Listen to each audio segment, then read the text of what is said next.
Alright, so I just recorded a top 20 video and I did not click record. I'm an idiot. But anyways, 20 to 11, here we go. At number 20, I got Jalen Williams. He's a Robin, great two-way player, but he's a Robin. At number 19, I got Paolo Banchero. Paolo, I think, just needs to prove he can be the best player on a championship level team, and I think he'll do that this year. At number 18, I got Karl-Anthony Towns, also a Robin, but I think that he's been a Batman before. It wasn't the best thing ever, but I think he's still the best shooting big man in the league, and this is as high as I can put him, 18. At number 17, I got the alien Victor Wembanyama. He is going to be an elite player in this league. I think he has a chance to make the biggest jump out of anybody this year, and I think he has a chance to even get closer to the top 10 than anybody. At number 16, I got Finals MVP Jaylen Brown, one of the best two-way players in the league. He's just a Robin. Maybe he can prove to us this year that he's a Batman without Tatum. We'll see. Number 15, I got Devin Booker. Book has been one of the best shooting guards in the league consistent 27 points. We'll see how it looks with Jalen Green. I just don't think the Suns are going to be that good this year. At number 14, I got Cade Cunningham. Cade has been one of the best point guards over the last couple of years. I think he's very slept on, and I think he has a chance to get himself into that top 10 this year. Number 13, I got Donovan Mitchell. Donovan has shown consistently he can be the best player on a championship team. I just think he needs to get himself over the hump. At number 12, I got Anthony Davis, one of the best bigs in this league. I just think Anthony Davis needs to stay a little more healthy. And otherwise, fringe top 10 player.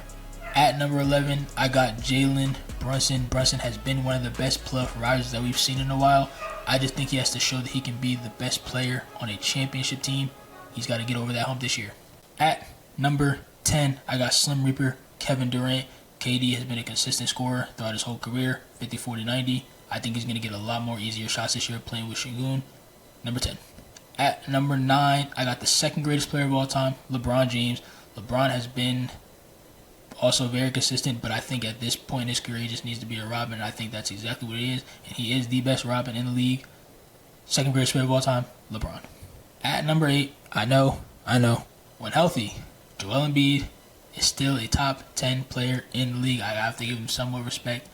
He has to show it this year, though. If he doesn't show it this year, send him to the gulag. At number 7, I got Anthony Edwards. Ant is 23, going on 24, still improving. I think he's got to be a tad bit more consistent in the playoffs. Other than that, he has nothing but greatness out of him. At number 6, I got the chef, Steph Curry. Steph has shown he can still be the best player on a team that is fringe conference finals contending. At number 5, I got Luka Doncic. Luka has everything offensively, just needs to improve his defense. At number 4, I got Jason Tatum. Tatum really doesn't have much flaws to his game other than he shoots too many jumpers. Other than that, need I say more?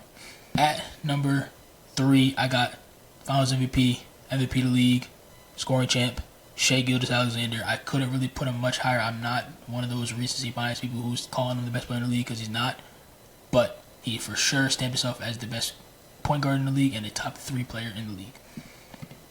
At number 2, the Greek freak, Giannis Antetokounmpo. 30, 12, and 6 consistently, even without a jumper. At number 1, we got Nikola Jokic, Mr. Triple-Double. No questions asked. Best player in the league.